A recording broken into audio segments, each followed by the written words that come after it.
So when we talk about ethics, we can look at different issues, and oftentimes it comes down to the market or marketplace. Um, Making good, sound, ethical decisions is hard to do in a competitive market.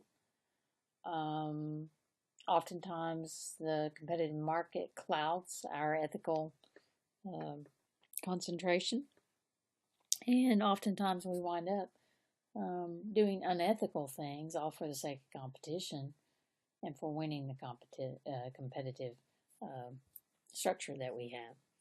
So, in the case of mass media, you may have a TV station and they do things unethically because they're in the heat of competition, and that's their excuse.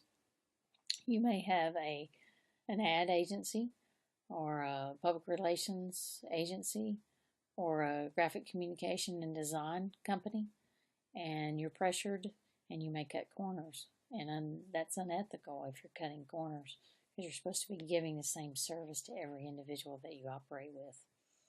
Um,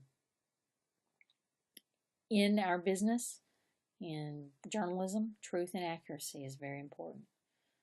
You say you want to do a blog and you want to develop that blog and make money off of it, truth and accuracy. That's a key element. Another part of that is also dealing with privacy and recognizing that not everybody's a public figure. Not everybody wants to be a public figure. And you need to respect the privacy of the individuals that you're working with. You also need to understand source confidentiality. Um, we have individuals who work out in the business and they get information, but they can't reveal the source. And, it was only, I think, in 2014 that Deep Throat, or maybe 2013, Deep Throat from the Watergate hearings was revealed who it was. And that's because the gentleman was near death, and they went ahead and revealed that.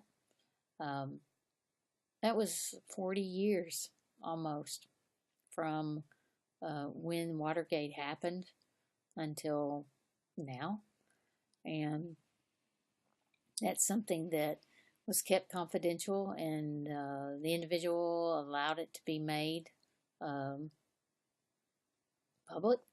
But the reporters who did the reporting for Watergate, they never revealed that until this gentleman said it was okay to reveal. A lot of issues in sales. Um, you got to make money. And sometimes when you're making money, you're not thinking very straight. And you in sales have a responsibility to an audience. You have a responsibility to customers, a community, and your company. So when you're selling a product, one, you got to believe in it.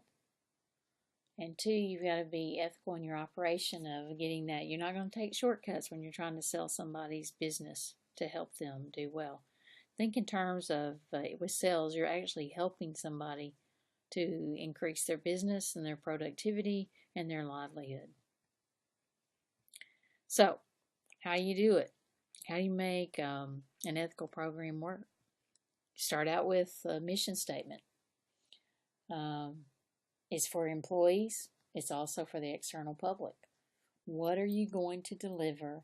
What is your purpose in existence?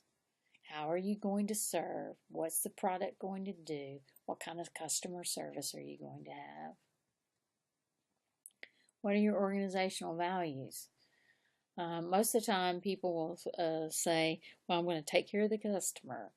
Well, I've seen a lot of companies not do a very good job of taking care of the customer.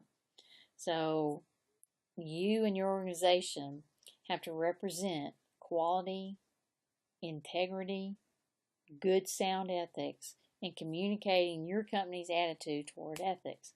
When you operate roughshod, when you try to cheat people out of services, that's when people are going to question your organizational value. So you need to have values identified in your business. As I mentioned in the first installment of Ethics in Management, You could have ethical codes inside an employee handbook. Those ethical codes will suggest measures of professionalism and credibility.